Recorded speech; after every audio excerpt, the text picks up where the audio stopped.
एक साधारण cotton mill का कर्मचारी अपनी बुद्धि से जुए का नया साम्राज्य खड़ा करता है जिसे मटका कहा जाता है। 60 के दशक में वो इतना मशहूर हो गया कि मजदूर से लेकर हाउसवाइफ तक को इसकी लत हो गई थी। इस खेल में इतना पैसा लगने लगा कि देश के खजाने से भी ज्यादा पैसा यहाँ जमा होने लगा। इस वजह से उसके बहुत सारे दुश्मन बन गए और उसे सरकार से भी टकराना पड़ा। क्या वो अपना राज बचा पाएगा और इस बिजनेस का क्या अंजाम होगा? आइए देखते हैं मटका किंग में। 1975 का साल था और बॉम्बे शहर में ब्रिज भट्टी को जख्मी हालत में एम्बुलेंस से हॉस्पिटल ले जाया जा रहा था। उसके शरीर से बहुत खून बह रहा था और बचना नामुमकिन लग रहा था। एम्बुलेंस में मौजूद दो गार्ड इस बात पर बहस करने लगते हैं कि वो बचेगा या मरेगा। दोनों ने इसी बात पर शर्त लगा ली कि जो जीतेगा उसे 50 गुना पैसा लगेगा, मतलब 5 रुपए के बदले 250 रुपए। जुए का ये क्रेज ब्रिज भट्टी ने ही शुरू किया था, जिसने इतना पैसा कमाया कि सरकारी खजाना भी कम पड़ जाए। लेकिन इस साम्राज्य की शुरुआत 11 साल पहले हुई थी। ब्रिज भट्टी तब एक पुरानी कॉलोनी में किराए पर रहता था और मिल की मामूली तनख्वाह से घर मुश्किल से चलाता था। एक दिन उसका मकान मालिक पोद्दार सेठ उसे रोक लेता है और किराया मांगता है। पोद्दार के पास 180 कमरे थे, लेकिन वो किसी की मरम्मत नहीं करवाता था। ब्रिज भट्टी ने उसे पलटकर जवाब दिया कि अगर उसने खराब बिजली के तार, टपकती छत और टूटी सीढ़ियों की शिकायत कर दी तो उसके नए बन रहे मकानों में कोई किराएदार नहीं आएगा। ये सुनकर पोद्दार सेठ नरम पड़ जाता है और ब्रिज भट्टी को किराया देने के लिए 20 तारीख तक का समय दे देता है। असल में 1964 का बॉम्बे शहर ऐसा ही था। यहाँ कोई किसी को 1 इंच भी जगह नहीं देता था। यहाँ या तो आप किसी को धक्का मारकर पानी में गिरा दो या कोई दूसरा आपको धक्का देकर गिरा देगा। इसलिए यहाँ टिके रहने के लिए हर तरफ से चालाकी से चलना पड़ता है। उस समय बॉम्बे में कॉटन मिल्स का बहुत काम था और बहुत सारे मजदूर वहाँ काम करते थे,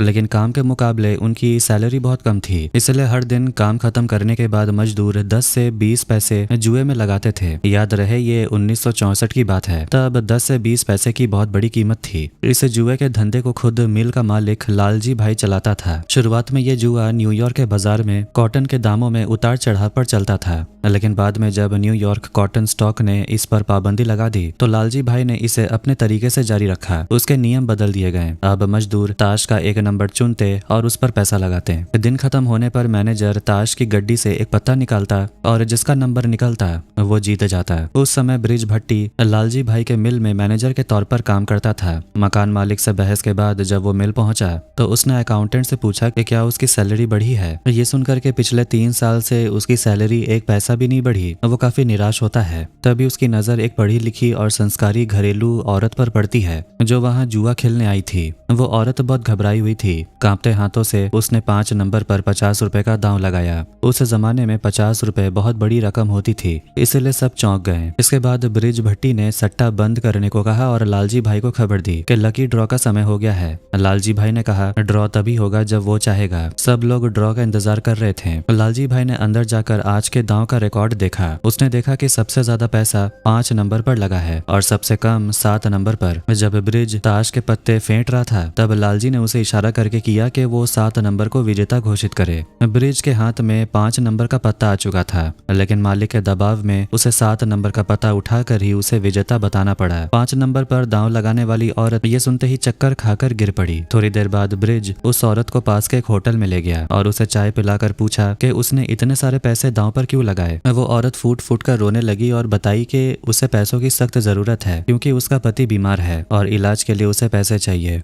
ब्रिज ने उसे समझाया कि अब ये जुआ पहले जैसा ईमानदार नहीं रहा, अब सब कुछ लालजी के कब्जे में है। ब्रिज ने अपनी जेब से कुछ पैसे उस औरत को दिए और कहा कि वो दोबारा कभी जुए के पास ना आए। औरत ने रोते हुए कहा कि वो एक दिन ये कर्ज जरूर चुकाएगी। इसके बाद ब्रिज अपने घर लौटा। उसकी पत्नी प्रेग्नेंट थी। घर में उसका भाई लक्ष्मण लच्चू भी रहता था जो बहुत लापरवाह था और कोई काम धंधा नहीं करता था। लच्चू ताश खेल रहा था, तभी एक गुंडा वहां आया और बोला कि जीनू मास्टर ने लच्चू को बुलाया है। जीनू मास्टर का नाम सुनते ही लच्चू घबरा गया। उसने जीनू से ब्याज पर 5000 रुपए उधार लिए थे। पैसा वापस ना कर पाने की वजह से जीनू उसके पीछे पड़ा था। जीनू के डर से लच्चू भागकर घर आ गया, लेकिन जीनू और उसके आदमी पीछा करते हुए घर के अंदर घुस आए। उन्होंने ब्रिज के सामने ही लच्चू को पीटना शुरू कर दिया। जीनू जबरदस्ती लच्चू की उंगली काटने ही वाला था कि अपने भाई को बचाने के लिए ब्रिज भट्टी ने कह दिया कि वो 5000 के बदले 10,000 रुपए देगा। ये सुनकर जीनू ने लच्चू को छोड़ दिया और ब्रिज को पैसे चुकाने के लिए 10 दिन का समय दिया। उसने धमकी दी कि अगर 10 दिन में पैसा नहीं मिला तो वो ब्रिज का हाथ काट देगा।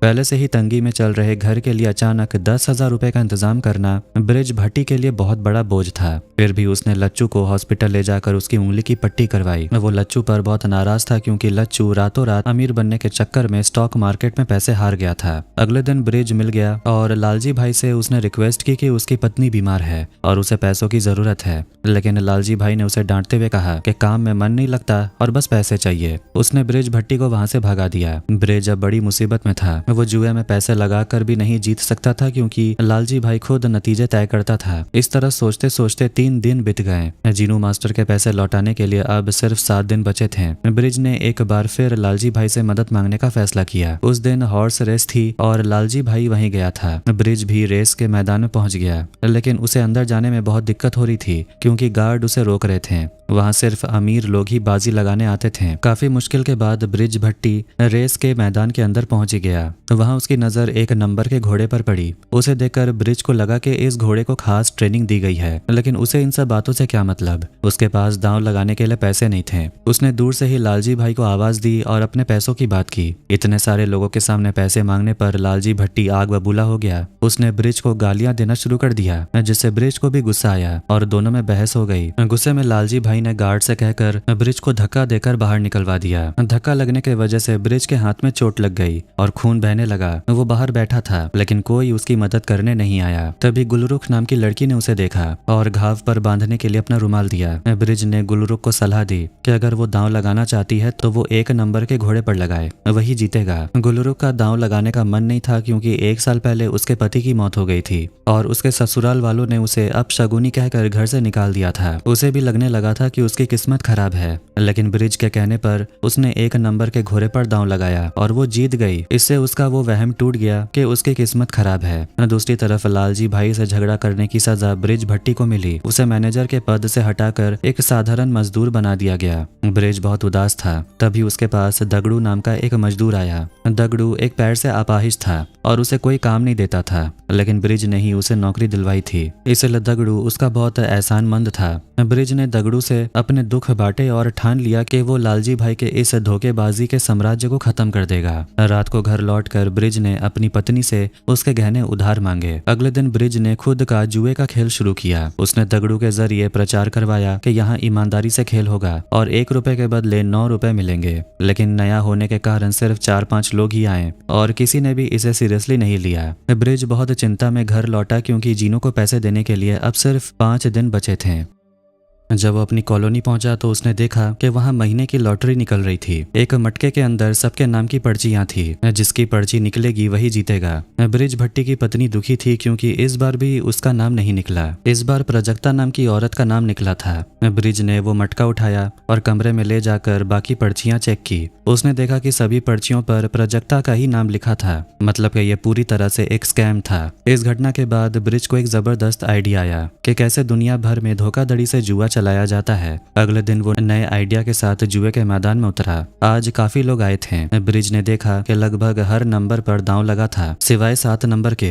वहीं 2 नंबर पर सिर्फ 10 पैसे लगे थे। खेल का तरीका समझाने के लिए ब्रिज ने सबसे पहले ताश की गड्डी से राजा, रानी और जोकर के कार्ड बाहर निकाल दिए। उसने समझाया कि इन कार्ड्स के होने से जीतने का चांसेस कम हो जाता है क्योंकि अगर इनमें से कोई कार्ड निकला तो सब हार जाएंगे। इसके बाद उसने अपनी हाथ की सफाई दिखाई और बार बार कार्ड फेंटने के बाद भी हर बार 7 या 2 नंबर का ही कार्ड निकलता था। उसने सबको दिखाया कि कैसे जुए के नाम पर उन्हें बेवकूफ बनाया जाता था। ब्रिज ने अपने खेल में ट्रांसपेरेंसी लाने के लिए नियम बदला और राजा, रानी और जोकर के कार्ड को हमेशा के लिए खेल से बाहर कर दिया। अब ब्रिज ने नियम बनाया कि कार्ड फेंट कर टेबल पर रख दिए जाएंगे और जो लोग जुआ खेल रहे हैं उनमें से ही कोई एक अपनी मर्जी से कार्ड उठाएगा। इसका मतलब ये था कि खिलाड़ी खुद अपनी किस्मत तय करेंगे और धोखाधड़ी की कोई जगह नहीं रहेगी। लोगों को ब्रिज भट्टी का ये नया नियम बहुत पसंद आया और अगले ही दिन से खिलाड़ियों की भीड़ उमड़ने लगी। ये सब देखकर लालजी भाई ने अपने खास आदमी सांबा को 300 रुपए का दांव लगाने के लिए भेजा। सांबा ने 3 अलग अलग नंबरों पर 100-100 रुपए लगा दिए। इतने बड़े दांव को देखकर ब्रिज भट्टी थोड़ा टेंशन में आ गया क्योंकि अगर लालजी जीत गया तो ब्रिज भट्टी को अपने जेब से बहुत सारा पैसा देना पड़ता। लेकिन खुशकिस्मती से उस राउंड में लालजी का कोई नंबर नहीं निकला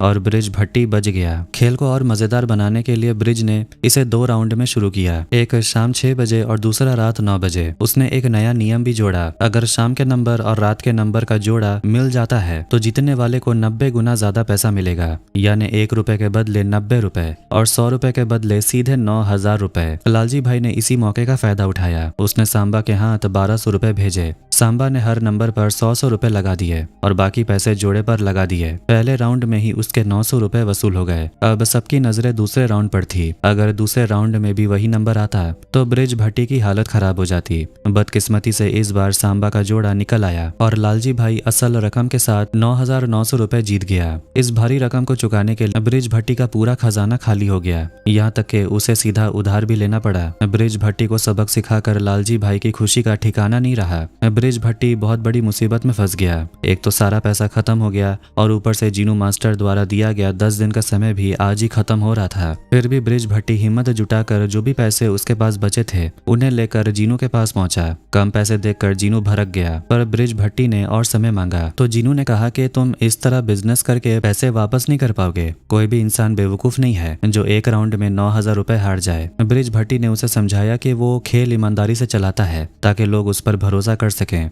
ब्रिज भट्टी ने अपनी बातों में जीनू को उलझा लिया। उसने कहा कि लोग कम पैसे लगाकर बड़ी रकम जीतने की उम्मीद में बार बार खेलेंगे। हो सकता है कि कभी कभी ब्रिज भट्टी हार जाए, लेकिन ज्यादातर समय उसे ही मुनाफा होगा क्योंकि लोग लालच में आकर और ज्यादा पैसे लगाएंगे। लेकिन इस गेम को बड़े पैमाने पर चलाने के लिए पूंजी की जरूरत होगी, इसीलिए ब्रिज भट्टी ने जीनू से पैसे उधार मांगे। ब्रिज भट्टी का प्लान सुनकर जीनू उसे पैसे देने के लिए तैयार हो गया। अब ब्रिज ने बाजार की तंग गलियों में जुआ खेलने के बजाय एक बड़ा गोदाम किराए पर लिया। अब वो अपना सारा काम वहीं से चलाने लगा। दगरू ने मीलों और बाजारों में जोर शोर से प्रचार करना शुरू कर दिया। उस शहर में कम से कम 50 टेक्सटाइल मिल थी, जिनमें कुल मिलाकर लगभग 2 लाख कर्मचारी काम करते थे। अब इन 2 लाख कर्मचारियों का बड़ा समूह ही अब उनका सबसे मेन टारगेट था। इसके अलावा बहुत से ऐसे स्टूडेंट्स भी थे जो रातों रात सब कुछ पाना चाहते थे। वो भी एक्साइटेड होकर खेल की तरफ खींचे चले आए। ब्रिज भट्टी ने एक प्लान बनाया। उसने तय किया अब से ताश के पत्तों का ड्रॉ मटके के अंदर से किया जाएगा।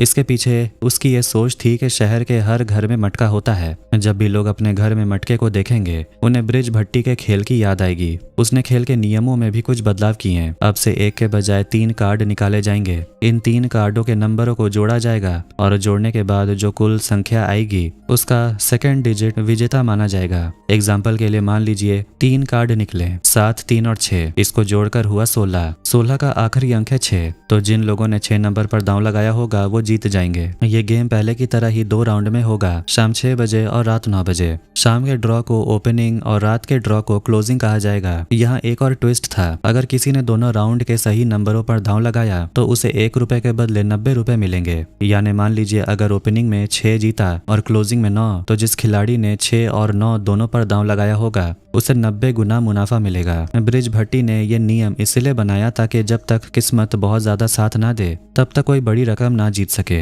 इतनी सारी प्लानिंग करने के बाद भी शुरू में लोग इस खेल में ज्यादा दिलचस्पी नहीं दिखा रहे थे। लोग अभी भी खेल में ज्यादा इंटरेस्ट नहीं दिखा रहे थे, इसीलिए ब्रिज भट्टी ने खेल के नियमों में फिर से बदलाव किया। उसने सिंगल पना, डबल पना और ट्रिपल पना जैसे नए नियम जोड़ दिए। अब अगर एक जैसे 2 कार्ड निकलते हैं तो 300 गुना ज्यादा पैसा मिलता, और अगर 3 कार्ड एक जैसे निकलते हैं तो 1000 गुना तक पैसा मिलने का ऑफर था। यानी सिर्फ 1 रुपए लगाकर 1000 रुपए जीतने तक का मौका। लोग नियम पूरी तरह समझे या ना समझे, लेकिन इतना बड़ा इनाम सुनकर वो खेल पर टूट पड़े। बहुत ही कम समय में ब्रिज का ये खेल सुपर हिट हो गया। उसने अपने जुए के धंधे में टेलीफोन लगवाकर उसे और ज्यादा एडवांस बना दिया। एक दिन गुलरुख उस गोदाम के पास से गुजर रही थी, तभी उसने ब्रिज को देखा और उसके पास आई। उसने उस दिन हॉर्स रेस की सही सलाह देने के लिए ब्रिज भट्टी को शुक्रिया कहा। गुलरुख ने उसे कमीशन देना चाहा, लेकिन ब्रिज ने मना कर दिया। यहाँ नया जुआ देखकर गुलरुख भी एक्साइटेड हो गई और उसने 500 रुपए का दांव लगा दिया। थोड़ी देर बाद दूसरे राउंड का ड्रॉ शुरू हुआ। कार्ड निकले 3, 6 और 8, जिनका कुल जोड़कर हुआ 17। नियम के हिसाब से आखिरी अंक 7 विजेता होना था, लेकिन पब्लिक नियम जाने बिना सिर्फ बड़े इनाम के चक्कर में खेलने आ गई थी। इसलिए जैसे ही आखिरी कार्ड 8 निकला, कई लोगों ने शोर मचाना शुरू कर दिया। उन्हें लगा कि वही विजेता है। गोदाम में हंगामा हो गया और कई लोग गुस्से में बाहर चले गए। गुलरुख को यह सब देखकर बहुत मजा आ रहा था। जब असली विजेता को पैसे देने की बारी आई तो ब्रिज भट्टी के पास 4000 रुपए कम पड़ गए। गुलरुख ने उसे 4000 पैसे उधार दिए। ब्रिज भट्टी पहले तो हिचकिचाया, लेकिन जब गुलरुख ने दोस्ती का हाथ बढ़ाया तो वो मान गया। इस हंगामे के दौरान वहाँ एक रिपोर्टर भी मौजूद था जिसका नाम था टीपी डिसूजा। टीपी डिसूजा को जुए से सख्त नफरत थी क्योंकि जुए की लत ने उसके छोटे भाई की जिंदगी बर्बाद कर दी थी। डिसूजा ने अपने अखबार के बॉस को फोन किया और बताया कि उसके पास मटका गेम पर एक बहुत बड़ी खबर है जो शहर में नया शुरू हुआ है, लेकिन उसके बॉस को ऐसी खबरों में कोई दिलचस्पी नहीं थी, इसलिए उन्होंने मना कर दिया। पर टीपी डिसूजा ने हार नहीं मानी। उसने अपने एक दोस्त के अखबार में ये खबर छपवा दी। इस खबर से ब्रिज भट्टी का नुकसान होने के बजाय फायदा हो गया। रातों रात पूरे देश में उसका मटका गेम का प्रचार हो गया। ब्रिज भट्टी की इतनी कामयाबी देखकर लालजी भाई जलन के मारे खाक हुआ जा रहा था। इस बार उसने सांबा के जरिए मटके में 8,000 रुपए लगवाए। इसमें से सिंगल पना पर 4,000 रुपए लगाए गए, जिसका मतलब था कि जीतने पर 6 लाख रुपए देने पड़ेंगे। वहीं ट्रिपल पना पर भी 4,000 रुपए लगाए गए, जिसका मतलब था कि जीतने पर 40 लाख रुपए देने होंगे। अगर ब्रिज भट्टी ये बाजी हार जाता तो उसकी जिंदगी पूरी तरह तबाह हो जाती। जिस आदमी के पास 40,000 रुपए देने की ताकत नहीं थी, वो 40 लाख रुपए कहाँ से लाता। ब्रिज अपना रिस्क बांटना चाहता था, इसलिए उसने कई लोगों को फोन किया कि वो इस 8,000 रुपए के दांव को आधा आधा बांट ले ताकि हारने पर प्राइज मनी मिलकर चुकाई जा सके। कोई भी तैयार नहीं हुआ, लेकिन आखिर में जीनू मास्टर मान गया। खुशकिस्मती में इस राउंड में लालजी भाई हार गया। रात को जब ब्रिज भट्टी और दगरू पैसे लेकर घर लौट रहे थे, तभी कुछ गुंडों ने उन पर हमला कर दिया। अगर आज दगरू साथ ना होता तो ब्रिज भट्टी का बचना मुश्किल था। दगरू भले ही एक पैर से लंगड़ा था, लेकिन उसकी लड़ने की काबिलियत कमाल की थी। उसने अकेले ही सबको पीट कर वहां से भगा दिया। अगले दिन गुलरुख ने ब्रिज को अपनी पार्टी में बुलाया। गुलरुख शहर के अमीर और रईस लोगों के सामने ब्रिज के मटका गेम को पेश करना चाहती थी, लेकिन ब्रिज को उस पार्टी में बिल्कुल अच्छा नहीं लगा और थोड़ी ही देर में वो गुलरुख को बिना बताए वहां से निकल गया। हालांकि गुलरुख ने खुद ही पार्टी में आए मेहमानों को इस गेम के बारे में बताया और सब ने बड़े चाव से ये गेम खेला। अगली सुबह गुलरुख जब गोदाम पहुंची तो उसने देखा कि ब्रिज वहां सो रहा था। गुलरुख ने पिछली रात की पार्टी में हुई कमाई ब्रिज भट्टी को दे दी, जिसे देखकर वो हैरान रह गया। उसने कभी सोचा भी नहीं था कि एक दिन में इतने सारे पैसे कमाए जा सकते हैं। तभी उसके दिमाग में एक प्लान आया। उसने गुलरुख से कहा कि अब से सड़कों और आम लोगों के बीच का गेम ब्रिज संभालेगा और अमीर लोगों के बीच का गेम गुलरुख संभालेगी। गुलरुख पहले से ही इस गेम में इंटरेस्टेड थी, इसलिए वो तुरंत तैयार हो गई। ब्रिज भट्टी अपने इस गेम को सिर्फ बॉम्बे तक ही सीमित नहीं रखना चाहता था, वो इसे पूरे देश में फैलाना चाहता था। उसने नए नए नियम बनाकर खेल को और ज्यादा रोमांचक बना दिया। अगले 2 सालों के भीतर यह खेल हर वर्ग के लोगों तक पहुंच गया। आसपास के शहरों और राज्यों में भी ये बहुत ज्यादा पॉपुलर हो गया और ब्रिज भट्टी के पास पैसों का ढेर लग गया। लेकिन मुसीबत एक बार फिर तब खड़ी हुई जब पत्रकार टीपी डिसूजा ने दखल दिया। उसने एक मंत्री की प्रेस कॉन्फ्रेंस में जाकर मटका गेम के खिलाफ सवाल उठा दिए। मंत्री ने भारी सभा में तो कुछ नहीं कहा, लेकिन बाद में टीपी डिसूजा को अलग से बुलाकर इस मामले की पूरी जानकारी मांगी। टीपी डिसूजा ने ब्रिज भट्टी और उसके गेम से जुड़ी सारी जानकारी मंत्री को दे दी। टीपी डिसूजा ने मंत्री को यह भी बताया कि ब्रिज भट्टी रोजाना जुए से कम 1 लाख रुपए कमा रहा है। ये सुनकर मंत्री भी हैरान रह गया। वो मन ही मन खुश हुआ क्योंकि उसे अपने लिए फंड जुटाने का एक नया रास्ता मिल गया था। उसने अपने असिस्टेंट को ब्रिज भट्टी के मटका गेम की जगह ढूंढने का काम सौंपा और खुद भी एक मटके की दुकान खोलने का प्लान बनाया। दूसरी तरफ कॉलोनी में पड़ोसी ब्रिज की पत्नी को जुआरी की बीवी कहकर काफी इंसल्ट करते हैं, जिससे वो बहुत दुखी होती है। उनका मुंह बंद करने के लिए ब्रिज अपनी पत्नी को लेकर घर से बाहर निकला और सबसे पहले एक महंगी गाड़ी खरीदी। इसके बाद वो अपनी पत्नी को लेकर हॉर्स रेस के मैदान में पहुंचा। जिन गार्ड्स ने पिछली बार उसे धक्के देकर बाहर निकाला था, आज वही उसे झुककर सलाम कर रहे थे। ब्रिज भट्टी आज वीआईपी गैलरी में सबसे आगे वाली कुर्सी पर बैठा था। उसने अपनी पत्नी से कहा कि आज 3 नंबर का घोड़ा जीतेगा और आखिर में वही हुआ। ब्रिज भट्टी ने अपनी पत्नी को समझाया कि अब वो और अमीर और रईस हो जाएंगे, इसलिए उसे अपना स्टेटस बनाए रखना चाहिए और दूसरों की बातों पर ध्यान न देना चाहिए। जब वो ठाट बाट से घर लौटे तो उनका बदला हुआ रूप देखकर सबकी आंखें फटी रह गई। उधर ब्रिज का भाई लच्चू कॉलेज में वसुधा नाम की लड़की के प्यार में पड़ गया। बाद में पता चला कि वसुधा लालजी भाई की बेटी है। लालजी भाई ने लच्चू से मुलाकात की और उसका दिमाग घुमाते हुए कहा कि ब्रिज भट्टी ने उसे अपना नौकर बनाकर रखा है और लच्चू को खुद अपने पैरों पर खड़ा होना चाहिए। लालजी भाई ने लच्चू से कहा कि अगर वो मटका गेम के नतीजे बदलकर उसकी मदद करेगा तो लालजी भाई उसे अपना पार्टनर बना लेगा और उसे वसुधा से मिलने का मौका भी देगा, वरना उसे वसुधा को भूलना होगा। लालच में आकर लच्चू खेल के पैसों में हेरा फेरी करने लगा। दगड़ू ने हिसाब लगाया तो पता चला कि 3,300 रुपए कम है। लच्चू के बनाए गए पर्चियों और पैसों का हिसाब ठीक मिल नहीं रहा था, जिससे ब्रिज को समझ आ गया कि ये काम लच्चू का है। जब लच्चू घर आया तो ब्रिज भट्टी ने उसे बहुत डांटा। ब्रिज चाहे जुए का बिजनेस चलाता था, लेकिन वो कभी धोखाधड़ी नहीं करता था। उसका मानना था कि लोग अपनी किस्मत से जीते या हारे, इसमें उनका कोई दखल नहीं होना चाहिए। भाई की ये बातें लच्चू को पसंद नहीं आई और वो गुस्सा होकर चला गया।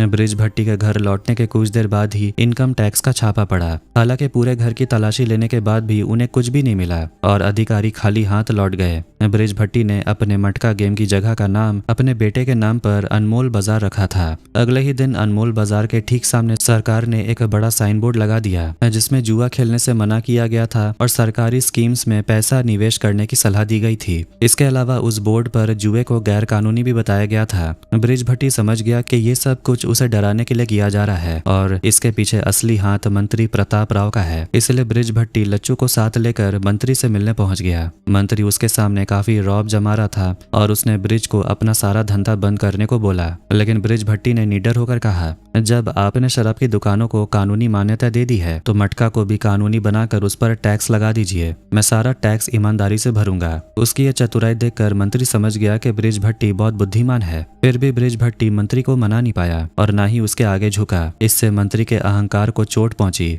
बदला लेने के लिए मंत्री ने सबसे पहले ब्रिज भट्टी के नाम के सभी टेलीफोन कनेक्शन कटवा दिए। अनमोल बाजार का सारा काम टेलीफोन से चलता था। शहर में मटका की जितनी भी शाखाएं थी उन सबका रिजल्ट टेलीफोन के जरिए ही बताया जाता था। कनेक्शन कटने से पूरा काम ठप हो गया। इसी बीच लालजी भाई ने मटके के नाम से अपनी एक अलग दुकान खोल ली। ब्रिज भट्टी डील के लिए उससे एक 5 स्टार होटल में मिलने गया। दोनों की बातचीत चल ही रही थी कि लच्चू बीच में बोल पड़ा कि ब्रिज भट्टी और लालजी भाई को मिलकर बिजनेस करना चाहिए और मुनाफा आधा आधा बांट लेना चाहिए। लच्चू तो लालजी भाई की तरफ था क्योंकि वो उसकी बेटी के प्यार में पागल था। लच्चू की बात से ब्रिज भट्टी चिढ़ गया। उसने लालजी भाई से साफ कह दिया कि वो अपना बिजनेस अलग अलग करेंगे और कोई किसी का काम में दखल नहीं देगा। लालजी भाई को भी आधे शेयर की उम्मीद थी, इसलिए वो गुस्से में वहां से उठकर चला गया। मीटिंग के बाद ब्रिज भट्टी ने होटल में फोन से गुलरुख को फोन किया। फोन की आवाज इतनी साफ थी कि वो हैरान रह गया। उसने रिसेप्शनिस्ट से इसका कारण पूछा तो पता चला कि शहर के कुछ क्लब्स और 5 स्टार होटल्स के पास अपना प्राइवेट एक्सचेंज है, जिसकी वजह से उन्हें काफी बेहतर सुविधा मिलती है। ये सुनकर ब्रिज भट्टी के दिमाग में एक नया प्लान आया। उसने दगड़ू से कहा कि किसी 5 स्टार होटल के प्राइवेट एक्सचेंज का एक्सेस हासिल करे। दगड़ू ने इसके लिए उस होटल की टेलीफोन ऑपरेटर सलवा के साथ जान पहचान बढ़ा ली ताकि उसके जरिए मटके का रिजल्ट बाकी जगह पर पहुंचाया जा सके। ब्रिज भट्टी ने एक और प्लान बनाई। अगले चुनाव में मंत्री प्रताप राव के खिलाफ किसी मजबूत उम्मीदवार को खड़ा करना। ये मौका उसे तब मिला जब उसे पता चला कि उसका बचपन का दोस्त अंतुल चुनाव लड़ना चाहता है। ब्रिज भट्टी ने अंतुल से हाथ मिला लिया। इसके बाद ही ब्रिज भट्टी को अपना काला धन सफेद करने का एक तरीका मिल गया। सरकार ने जुआ रोकने के लिए अपनी सरकारी लॉटरी शुरू की। जो भी इस लॉटरी में जीतता ब्रिज भट्टी के लोग उनसे कांटेक्ट करते। सरकारी लॉटरी विजेताओं को चेक मिलता था जिसे कैश कराने के लिए उन्हें सरकार को टैक्स देना पड़ता था। ब्रिज भट्टी के लोग उन विनर्स को बिना टैक्स काटे पूरा पैसा देकर चेक खरीद लेते थे और फिर खुद बैंक जाकर टैक्स भरकर उसे सफेद कर लेते थे। इस तरह उसने अपना काला धन सफेद किया और उसी पैसों से अंतुल के चुनाव के लिए फंड दिया।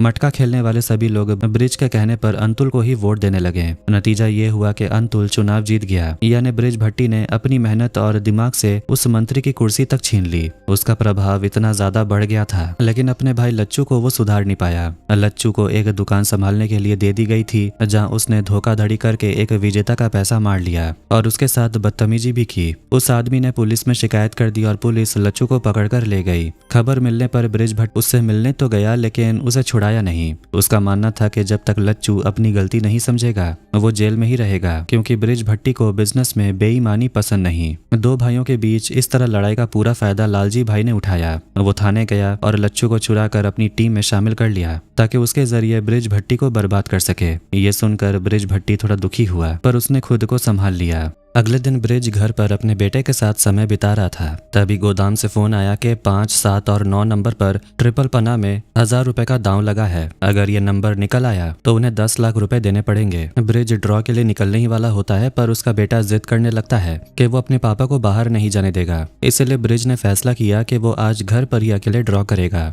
ड्रॉ करने पर वही ट्रिपल पना निकल आया, यानी जिसने 1000 रुपए लगाए थे वो जीत गया। ब्रिज चाहता तो फोन पर झूठ बोलकर कोई दूसरी नंबर बता सकता था और अपने 10 लाख रुपए बचा सकता था, लेकिन उसने खेल में कभी बेईमानी नहीं की, इसीलिए उसने फोन पर बिल्कुल सही नंबर बता दिया। अगले दिन जब ब्रिज भट्टी ने विजेता को उसके पूरे पैसे दिए तो उसकी ईमानदारी देखकर तो सब लोग उसके मुरीद हो गए। दूसरी तरफ लालजी भाई के जुए का धंधा अब लच्छू संभाल रहा था। अपनी जानकारी और धोखाधड़ी के दम पर वो लालजी भाई को अच्छे पैसे कमा कर दे रहा था। इतना ही नहीं, वो अपने ही भाई ब्रिज को रास्ते पर लाने के लिए लालजी भाई के साथ मिलकर बहुत सारी साजिशें भी रच रहा था। अगले दिन अनमोल बाजार में रोज की तरह जुए की टिकटें बिक रही थी, तभी वहां पुलिस ने छापा मार दिया। दगड़ू किसी तरह वहां से बचकर ब्रिज के घर पहुंचा, लेकिन पुलिस पीछा करते हुए वहां भी आ गई। ब्रिज भट्टी ने साफ कह दिया कि बिना वारंट के पुलिस उसके घर की तलाशी नहीं ले सकती, इसीलिए पुलिस को खाली हाथ लौटना पड़ा। उधर न्यूज़पेपर के दफ्तर में एक नई मुसीबत खड़ी हो गई थी। जब चीफ एडिटर ने फोन करने की कोशिश की तो लाइन भी बिजी थी। रिपोर्टर टीपी डिसूजा ने उसे बताया रात 9 बजे से 12 बजे तक ब्रिज भट्टी के मटका गेम का रिजल्ट बताया जाता है, इसीलिए सारी लाइनें बिजी रहती हैं। उसने कहा कि इस दौरान अगर कोई फायर ब्रिगेड को भी फोन करना चाहे तो नहीं कर सकता। ये सुनकर एडिटर ने टीपी डिसूजा को मटका गेम पर बड़ी खबर लिखने की मंजूरी दे दी, जिससे यह धंधा एक बार फिर चर्चे में आ गया। इसी बीच काम के सिलसिले में ब्रिज भट्टी और गुलरुख एक दूसरे के काफी करीब आ गए। ये बात ब्रिज की पत्नी बरखा को भी पता चल गई थी। हालांकि बरखा ने अपने बेटे के खातिर ये सब कुछ चुपचाप बर्दाश्त कर लिया। ब्रिज के इन कामों का असर अब उसके परिवार पर भी पड़ने लगा था। रास्ते में लोग ब्रिज के बेटे को रोककर उसे ओपनिंग और क्लोजिंग नंबर पूछने के लिए परेशान करने लगे। इसलिए ब्रिज ने अपने बेटे को बोर्डिंग स्कूल भेजने का फैसला किया। बरखा को यह फैसला बिल्कुल पसंद नहीं आया। बेटे को छोड़कर लौटते समय उसने साफ कह दिया कि ब्रिज भट्टी ने यह सब सिर्फ इसीलिए किया है ताकि वो अपने और दूसरी औरतों के रिश्ते को बेटे के नजरों से छिपा कर रख सके। ब्रिज ने अपनी सफाई देने की कोशिश की, लेकिन उसका कोई फायदा नहीं हुआ। इधर लालजी और लच्छू ने मंत्री प्रताप राव से मुलाकात की और उसके क्लब के लिए मोटा चंदा भी दिया। उन्होंने मंत्री से ब्रिज भट्टी के खिलाफ कुछ बड़ा करने की गुजारिश की। प्रताप राव ने फौरन डीजीपी से कहकर ब्रिज भट्टी को गिरफ्तार करने का इंतजाम कर दिया। डीजीपी के आदेश पर इंस्पेक्टर एकनाथ ने ब्रिज भट्टी को गिरफ्तार कर लिया और थाने ले आया, लेकिन ब्रिज बिल्कुल भी नहीं घबराया। थोड़ी देर में उसका वकील वहां पहुंचा और इंस्पेक्टर एकनाथ से पूछा कि ब्रिज भट्टी पर क्या आरोप है और क्या सबूत है आपके पास। एकनाथ ने बड़े कॉन्फिडेंस में कहा कि हर रात 9 बजे मटका का ड्रॉ होता है और ब्रिज भट्टी खुद उसे करता है। आज वो थाने में है, इसलिए वो ड्रॉ नहीं कर पाएगा और ये खेल रुक जाएगा। इससे साबित हो जाएगा कि इस धंधे के पीछे ब्रिज भट्टी है। 9 बजने में अभी आधा घंटा बाकी था। ब्रिज ने खुद को शांत रखने की कोशिश की। थोड़ी देर बाद उसने पानी मांगा। एक गार्ड ने ब्रिज और उसके वकील को पानी दिया। पानी पीते समय ब्रिज ने अपने वकील को एक इशारा किया और फिर दोनों गार्ड की तरफ देखने लगे। उसके बाद वकील बाहर निकल आया। उसने कहा कि यहाँ उसकी कोई जरूरत नहीं है, क्योंकि अगर ड्रॉ शुरू हो गया तो ब्रिज निर्दोष साबित हो जाएगा और अगर नहीं हुआ तो उसे जेल जाना पड़ेगा। लेकिन जैसे ही रात के 9 बजे टेलीफोन की लाइनें बिजी हो गई और मटके का ड्रॉ शुरू हो गया। ड्रॉ में ओपनिंग नंबर 5, 6 और 7 निकले। वकील ने बाहर से फोन करके ये नंबर बता दिया। ड्रॉ होने की खबर मिलने के बाद पुलिस के पास ब्रिज को रोकने का कोई मौका नहीं बचा। बाहर निकलते समय ब्रिज भट्टी ने गार्ड को शुक्रिया कहा। असल में उस गार्ड के बैच नंबर पर 5, 6 और 7 लिखा था, जिसे ब्रिज ने इशारा करके अपने वकील को दिखाया। इस तरह उसने अपनी चतुराई से उस मुसीबत को टाल दिया। ऐसे ही 2-3 साल और बीत गए और साल 1971 आ गया। अखबारों में अभी भी ब्रिज के खिलाफ डरावनी खबरें छप रही थी। लिखा जा रहा था कि उसने देश का सबसे बड़ा जुए का सिंडिकेट बना लिया है, जिससे कि देश की इकोनॉमी को भारी नुकसान हो रहा है। ये भी कहा जा रहा है कि वो लोगों के सपनों का इस्तेमाल करके बहुत ताकतवर बनता जा रहा है। ये सब खबरें पढ़ने के बाद भी ब्रिज पर कोई फर्क नहीं पड़ा और वो अपना काम करता रहा। ब्रिज मटके का रिजल्ट सब तक पहुंचाने के लिए एक और तरीका इस्तेमाल करता था। वो अखबारों में फेक एड्स छपवाता था। इन एड्स में वो बड़ी चालाकी से पिछली रात का नंबर लिख देता था ताकि सबको खेल की ईमानदारी पर भरोसा बना रहे। हालांकि पत्रकार टीपी डिसूजा ने उसकी इस चाल को पकड़ लिया था, लेकिन वो कर भी क्या सकता था। जब डीजीपी और मंत्री जैसे बड़े बड़े लोग ही ब्रिज के आगे घुटने टेक रहे थे तो वो उसका क्या ही बिगाड़ लेता। जब ब्रिज और गुलरुख के रिश्ते की बात सामने आई तब से ब्रिज और बरखा के बीच दूरियां बढ़ती जा रही थी। बरखा ने अपनी मेहनत से अपनी ग्रेजुएशन पूरी की और नौकरी की तलाश करने लगी। वो एक इंटरव्यू देने भी गई जहां उसकी काबिलियत तो अच्छी थी, लेकिन सिर्फ ब्रिज की पत्नी होने के वजह से उसे नौकरी नहीं दी गई। इस बात से बरखा ब्रिज से और भी ज्यादा नाराज हो गई थी। उधर ब्रिज खुद भी बहुत ज्यादा टेंशन में था क्योंकि उसे इनकम टैक्स का नोटिस मिला था। दूसरी तरफ इंस्पेक्टर एकनाथ ने एक बार फिर जुए के अड्डों पर छापा मारा और लालजी और ब्रिज दोनों के आदमियों को पकड़ लिया। मंत्री प्रताप राव के कहने पर डीसीपी ने एकनाथ को फोन किया और लालजी के लोगों को छोड़ने को कहा, लेकिन एकनाथ ने गलत काम करने से साफ मना कर दिया। बात ना मानने की वजह से डीसीपी ने एकनाथ को सस्पेंड कर दिया। इसी बीच ब्रिज भट्टी की मुलाकात एक डायरेक्टर मकसूद से हुई। मकसूद ने उसे फिल्मों में पैसे लगाने की सलाह दी, जिसके बाद ब्रिज ने फिल्म प्रोड्यूस करना शुरू कर दिया। तभी से उसे पता चला कि लच्छू और लालजी भाई की बेटी की सगाई हो गई है और शादी की तारीख भी तय हो चुकी है। ब्रिज को इस बारे में कुछ भी बताया नहीं गया था,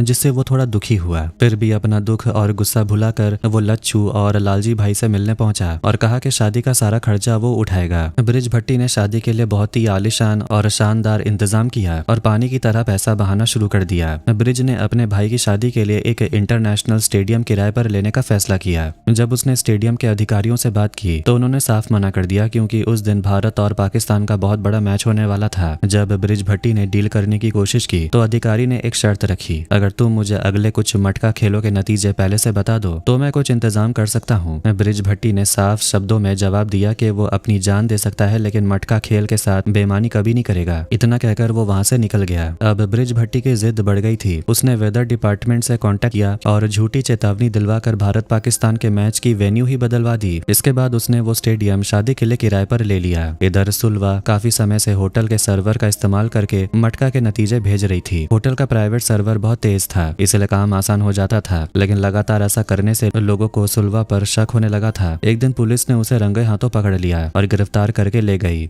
दगड़ू को जैसी ये खबर मिली वो वकील को लेकर थाने पहुंचा, लेकिन कागजात देखने के बाद वकील ने बताया कि आज बेल मिलना मुश्किल है। जब दगड़ू ने ये बात आकर ब्रिज को बताई तो ब्रिज ने कहा, अभी इस बात को दिमाग से निकाल दो, क्योंकि वो अपने भाई की शादी में बहुत बिजी था। ब्रिज के लिए सुलवा सिर्फ शतरंज की एक मोहरा की तरह थी, लेकिन दगड़ू सुलवा को पसंद करने लगा था, इसलिए ब्रिज भट्टी का उसे नजरअंदाज करना दगड़ू को काफी बुरा लगा। खैर, इसके बाद शादी का जश्न बड़ी धूमधाम से शुरू हुआ, लेकिन शादी के मंडप से ही सीबीआई ने लच्छू को धोखाधड़ी और जुए के केस में गिरफ्तार कर लिया। लालजी भाई और ब्रिज ने बहुत कोशिश की पर उन्हें रोक नहीं पाए। बाद में जब मामला कोर्ट पहुंचा तो सबूत न होने के वजह से लच्छू को पहले ही सुनवाई में छोड़ दिया गया। असल में ये सब उसे सिर्फ परेशान करने के लिए किया गया था। इस पूरी घटना के लिए लच्छू अपने भाई ब्रिज को ही जिम्मेदार मान रहा था, इसलिए अगले दिन ब्रिज अपनी पत्नी बरखा को लेकर लालजी के घर गया और लच्छू से माफी मांगी। लेकिन लच्छू को अब इन बातों से कोई मतलब नहीं था। उसने सीधे ब्रिज से कहा, अगर उसे सच में उसकी फिक्र है तो वो उसके एक जानकार के साथ बिजनेस डील करे। वो बहुत बड़ा आदमी है जो अभी दुबई में है और कुछ महीनों में वापस आने वाला है। अगर वो इन्वेस्ट करेगा तो उनका धंधा बहुत बढ़ जाएगा। लालजी भाई ने भी साथ दिया और कहा कि प्रशासन अब उसकी जेब में है, इसलिए वो मिलकर इस जुए के धंधे को बहुत आगे ले जा सकते हैं। उस वक्त ब्रिज भट्टी ने कुछ नहीं बोला।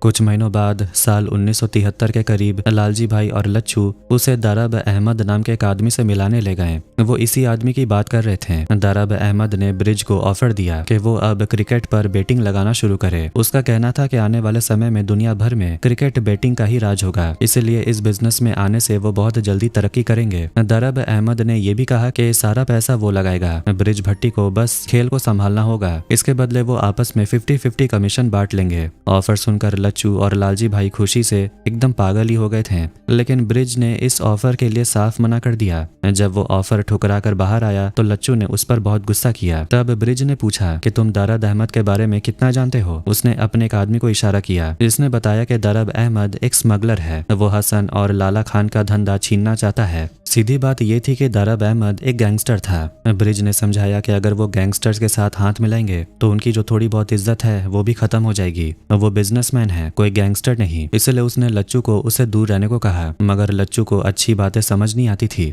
लालजी भाई ने भी लच्छू का ब्रेन वॉश किया था और ब्रिज की बात अनसुनी करके दरब अहमद के साथ हाथ मिलाने को कहा। इसी बीच ब्रिज के पास एक फोन आया और उसे तुरंत दिल्ली बुलाया गया। उसे बताया गया कि किसी बड़े मंत्री ने उसे याद किया है। जब मंत्री का बुलावा हो तो मना करने का रास्ता नहीं था। ब्रिज तुरंत दिल्ली पहुंचा। वहां जाकर उसने देखा कि उसे मंत्री प्रताप राव ने बुलाया था। बॉम्बे में हारने के बाद अब प्रताप राव दिल्ली की राजनीति संभाल रहा था। मंत्री ने ब्रिज भट्टी से कहा कि वो दरब अहमद के साथ पार्टनरशिप के लिए मान जाए, वरना वो उसे बहुत परेशान करेगा। ब्रिज भट्टी ने मंत्री की बात की रत्ती भर भी परवाह नहीं की। उसने साफ कह दिया कि वो अपने वसूलों से समझौता नहीं करेगा और वहां से निकल गया। जब ब्रिज वापस लौटते हुए प्लेन में था तब रात के करीब 9 बज रहे थे। अब मटका गेम का ड्रॉ रात 9 बजे से 12 बजे होता था। 9 बजने का मतलब था कि पहला ड्रॉ का समय हो गया। किसी भी तरह ड्रॉ करके उसका रिजल्ट सबको भेजना जरूरी था। ब्रिज भट्टी ने पायलट से बात करने की जिद शुरू कर दी। जब पायलट बाहर आया तो वो ब्रिज को देखकर खुश हो गया। असल में मटका गेम में जीते हुए पैसे से ही उस पायलट ने अपनी बेटी की धूमधाम से शादी की थी। ब्रिज ने पायलट को अपनी समस्या बताई तो पायलट ने कहा कि आज आसमान में ही ड्रॉ होगा। पायलट इतनी आसानी से मान जाएगा ये ब्रिज ने सोचा भी नहीं था। रात 9 बजते ही ब्रिज ने ड्रॉ किया और पायलट को कार्ड चुनने को कहा। इसके बाद पायलट ने चालाकी से एयरपोर्ट के कंट्रोल रूम के जरिए आज का रिजल्ट नीचे भेज दिया। दूसरी तरफ दगड़ू अपनी दोस्त सुलवा की जमानत के लिए दिन रात कोशिश कर रहा था, लेकिन केस बहुत मजबूत होने के कारण जमानत नहीं हो पा रही थी। कई महीने बीत गए लेकिन ब्रिज भट्टी ने इस बारे में कोई बड़ा कदम नहीं उठाया। इस वजह से दगड़ू के मन में ब्रिज के खिलाफ गुस्सा बढ़ता जा रहा था। उधर सस्पेंड होने के बाद इंस्पेक्टर एकनाथ की हालत भी काफी खराब हो गई थी। पूरी जिंदगी ईमानदारी से ड्यूटी करने के बाद भी उसे कोई सम्मान नहीं मिला, बल्कि उसे सस्पेंड कर दिया गया। इस दुख को भुलाने के लिए उसने शराब और जुए का सहारा लेना शुरू कर दिया। एक दिन शराब के बार में छापा पड़ा तो उसके ही जूनियर ऑफिसर ने उसे गिरफ्तार कर लिया। हालांकि 2 गार्ड्स ने आपस में चंदा इकट्ठा करके एकनाथ की जमानत कराई। जेल से छूटने के बाद एकनाथ टीपी डिसूजा से मिलने गया, लेकिन वो अपने काम में इतना बिजी था कि उसने समय ही नहीं दिया। एकनाथ को बहुत अकेलापन महसूस हो रहा था और वो इस अपमान भरी जिंदगी को और ज्यादा बर्दाश्त नहीं कर पा रहा था, इसलिए उसने खुद को खत्म कर लिया। इधर ब्रिज को खबर मिली कि उसके पैसे के कुछ कंटेनर गायब हैं। मटका के पैसे कहाँ रखे जाते हैं ये बात सिर्फ ब्रिज के बहुत करीबी लोगों को ही पता था। ब्रिज ने गौर किया कि पिछले कुछ दिनों से दगड़ू उसे दिखाई नहीं दे रहा था। उसे शक हुआ कि दगड़ू ने ही पैसे गायब किए हैं। असल में ब्रिज का शक सही था। ब्रिज ने सुलवा को अपने फायदे के लिए इस्तेमाल किया और बाद में उसे जेल से छुड़ाने की कोशिश भी नहीं की। इसी गुस्से में आकर दगड़ू ने ब्रिज के सारे पैसे हटा दिए थे। यहाँ तक कि लच्चू की शादी वाले दिन पुलिस को फोन करके लच्चू को भी उसी ने पकड़वाया था, क्योंकि ब्रिज सुलवा को छोड़कर शादी में नाच गा रहा था। जब लालजी भाई और लच्चू को पता चला कि दगड़ू ने ब्रिज का साथ छोड़ दिया है तो लच्चू ने दगड़ू से मिलकर उसे पार्टनर बनने का ऑफर दिया। दगड़ू ने सोचा कि पिछले 10 सालों से उसने ब्रिज के लिए सब कुछ किया, अपनी पूरी ताकत लगा दी, लेकिन आज ब्रिज को उसकी परवाह ही नहीं है। इसलिए दगड़ू भी लच्चू और उनके ग्रुप के साथ शामिल हो गया। इधर एक सुबह जब ब्रिज की नींद खुली तो उसने देखा कि बड़खा उनके बेटे अनमोल को लेकर जा चुकी है। ब्रिज भट्टी का लगातार पैसे के पीछे भागना, दूसरी औरत से रिश्ता और परिवार को समय ना देना अब बरखा से बर्दाश्त नहीं हुआ, इसलिए वो उसे छोड़कर चली गई। अपनों को खोकर ब्रिज एकदम अकेला और बेसहारा हो गया था। सिर्फ गुलरुख ही उस वक्त ब्रिज के साथ खड़ी थी। एक दिन गुलरुख ब्रिज को पेस्टन से मिलाने ले गई। पेस्टन बॉम्बे की सबसे बड़ी टेक्सटाइल मिल बॉम्बे कर्सन का मालिक था। वहां पहुंचने के बाद पेस्टन ने बताया टेक्सटाइल के बिजनेस में अब ज्यादा मुनाफा नहीं रह गया, इसलिए वो मिल को बंद करना चाहता है। ब्रिज ने हैरान होकर पूछा कि अगर मिल बंद हो गई तो यहाँ काम करने वाले हजारों मजदूरों का क्या होगा। पेस्टन ने कहा कि वो मजदूरों के बारे में नहीं सोच रहा। उसका प्लान मिल की जगह होटल, ऑफिस और बड़े बड़े रिहायशी टावर बनाने का है। लेकिन समस्या ये है कि मजदूरों ने इस फैसले के खिलाफ प्रोटेस्ट शुरू कर दिया है। मजदूर ब्रिज भट्टी की बहुत इज्जत करते थे, इसलिए पेस्टन ने उसे कहा कि वो मजदूरों को समझा बुझाकर प्रोटेस्ट बंद करवा दे। इसके बदले वो ब्रिज को इस नए प्रोजेक्ट में हिस्सेदार बना लेगा। ब्रिज भट्टी के मटका गेम के सबसे बड़े खिलाड़ी यही मिल मजदूर ही थे, इसलिए वो उनके खिलाफ नहीं जाना चाहता था। ये बात गुलरुख को पसंद नहीं आई। वो चाहती थी कि ब्रिज भट्टी पेस्टन की डील मान ले, लेकिन ब्रिज अपने फैसलों में किसी की दखलंदाजी पसंद नहीं करता था, इसलिए गुलरुख भी अब उससे दूर होने लगी। इसी बीच दगड़ू अपने लोगों के साथ मिलकर पैसों के बैरल्स चोरी कर रहा था। तभी कुछ गुंडों ने उसका पीछा किया। भागते समय दगड़ू सीधे ब्रिज भट्टी के सामने आ गया। वो गुंडे असल में ब्रिज भट्टी के ही आदमी थे।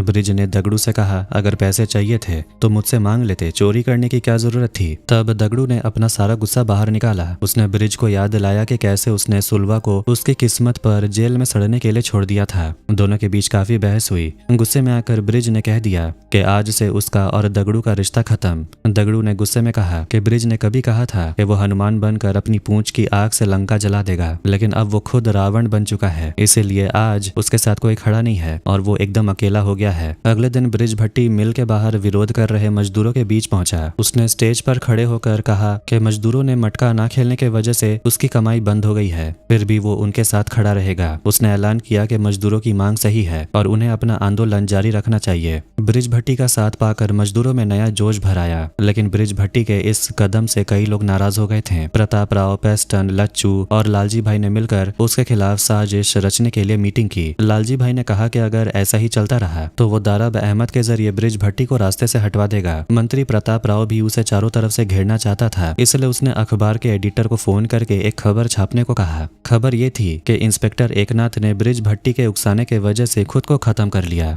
एडिटर ने टीपी डिसूजा को बुलाकर ये खबर टाइप करने को कहा। टीपी डिसूजा जानता था कि एकनाथ की मौत के लिए ब्रिज जिम्मेदार नहीं था, फिर भी एडिटर ने उसे ये लिखने पर मजबूर किया ताकि ब्रिज के खिलाफ जांच हो और उसके नाम का वारंट जारी हो सके। टीपी डिसूजा ने आर्टिकल तो लिखा, लेकिन उसने इसमें ब्रिज के अलावा उस सिंडिकेट से जुड़े बाकी सभी बड़े लोगों के नाम भी लिख दिए हैं। मगर अखबार छपने से पहले एडिटर ने ब्रिज के अलावा बाकी सभी नाम काट दिए। इस बात पर टीपी डिसूजा को बहुत गुस्सा आया। वो जानता था कि ब्रिज कोई भला आदमी नहीं है बल्कि एक जुआरी है, फिर भी उसे लगा कि उसके साथ अन्याय हो रहा है, इसलिए उसने ब्रिज को फोन करके चेतावनी दी कि सरकार इमरजेंसी लगा रही है और पुलिस को गोली चलाने की छूट दे दी गई है। ब्रिज का नाम भी उस हिट लिस्ट में था, इसीलिए वो सावधान रहे। ब्रिज का मन बहुत बेचैन था। वो बरखा के पास गया और बताया कि उसने मकसूद की फिल्म प्रोड्यूस की है और आज उसका प्रीमियर शो है। वो चाहता है कि बरखा उसके साथ चले। बरखा मान गई और दोनों वहां पहुंचे। शो के दौरान मकसूद ने फिल्म के आर्टिस्ट और प्रोड्यूसर्स का परिचय कराया, लेकिन ब्रिज भट्टी को मंच पर नहीं बुलाया। ब्रिज भट्टी को काफी अपमान महसूस हुआ और बरखा भी उसे वहीं छोड़कर अकेले चली आई। रात को जब ब्रिज भट्टी घर लौट रहा था तब दरब अहमद के गुंडों ने उसका रास्ता रोक लिया और गोलियां चलाना शुरू कर दी। ड्राइवर की समझदारी से ब्रिज किसी तरह बच गया, हालांकि उसके एक आदमी के कंधे पर गोली लग गई। ब्रिज भागकर रुक्मिनी के मैट्रेस के कारखाने में छिप गया। इस कारखाने की आड़ में गद्दों के अंदर जुए का काला धन छिपा कर रखा जाता था। वहां गोदाम के गद्दे नोटों से भरे पड़े थे। देश में इमरजेंसी लागू होने के कारण ब्रिज बाहर नहीं जा पा रहा था, क्योंकि गुंडों से अगर वो बच भी जाता तो पुलिस उसे देखते ही गोली मार देती। ब्रिज उन रुपयों से भरे गद्दों पर लेटा हुआ सोच रहा था कि इतना पैसा कमाने के चक्कर में उसने क्या खोया और क्या पाया। लास्ट में उसे समझ आया कि ये सारा पैसा उसके लिए बेकार है। पुलिस और गुंडे उसे पागलों की तरह ढूंढ रहे हैं, इसलिए वो कुछ दिन छिप कर रहा। एक दिन वो अपने बेटे अनमोल से मिलने बोर्डिंग स्कूल गया, लेकिन अनमोल ने भी उसे देखकर अपना मुंह फेर लिया और अंदर भाग गया। उस पल ब्रिज ने अपनी आखिरी उम्मीद भी खो दी। वो घर वापस लौटा, नहाया और अपनी वही पहचान वाली ड्रेस पहनकर तैयार हो गया। इसके बाद ब्रिज ने डीसीपी को फोन किया और कहा कि वो सरेंडर करना चाहता है। कुछ ही देर में पुलिस फोर्स वहां पहुंच गई और उसे गिरफ्तार कर लिया। पुलिस आने से पहले ब्रिज ने रुक्मिनी को फोन करके बुला लिया। जीप में बैठने से पहले उसने अपनी सिगरेट और माचिस रुक्मिनी के हाथ में दी और इशारे में समझाया कि जरूरत पड़ने पर वो इसका इस्तेमाल करे। उसकी जरूरत उसी रात पड़ गई। ब्रिज की गिरफ्तारी के बाद दारब अहमद के गुंडे रुक्मिनी के गोदाम पर आ धमके, क्योंकि जुए का सारा पैसा वहीं गद्दों में छिपा था। रुक्मिनी ने ब्रिज भट्टी के कहे अनुसार गोदाम में आग लगा दी ताकि वो पैसे किसी के हाथ न लगे। इधर ब्रिज को जेल में लाया गया, लेकिन वहां उसे मारने के लिए पहले से ही लोग तैयार थे। एक आदमी ने उस पर गोली चलाई पर निशाना चूक गया। तभी दूसरे आदमी की गोली ब्रिज भट्टी को जा लगी और वो बुरी तरह घायल हो गया। उसे एम्बुलेंस में हॉस्पिटल ले जाया जा रहा था। उसकी हालत देखकर एम्बुलेंस में मौजूद 2 गार्ड्स उसके जीने और मरने पर बेटिंग लगाने लगे, लेकिन ब्रिज भट्टी इतनी आसानी से हार मानने वाला नहीं था। वो लंबी रेस का घोड़ा था। उसने अपने हाथ की हरकत से इशारा किया कि वो सबको देख लेगा। शायद वो बदला लेने और फिर से मटका किंग बनने के लिए वापस जरूर आएगा। मटका किंग के पहले सीजन की कहानी तो यहीं खत्म हो जाती है। जिस तरह से ये खत्म हुआ, इससे लगता है कि इसका दूसरा सीजन भी जरूर आएगा, और अगर आएगा भी तो एक्सप्लेनेशन मिल जाएगा। और एक जरूरी बात, जुआ न केवल कानूनन अपराध है बल्कि धर्म और समाज की दृष्टि से भी गलत है। आजकल ऑनलाइन कैसीनो एक महामारी की तरह फैलते जा रहा है। जुआ आपको सिर्फ कंगाल बनाएगा। आज जो आप जीतेंगे कल उससे कई ज्यादा हार जाएंगे, इसलिए खुद को इससे दूर रखें। खैर, वीडियो को यहीं पर एंड करते हैं। अगर आपको ये वीडियो पसंद आया तो वीडियो को लाइक कर दें और चैनल को भी सब्सक्राइब कर दें। मिलते हैं नेक्स्ट वीडियो में। Take care.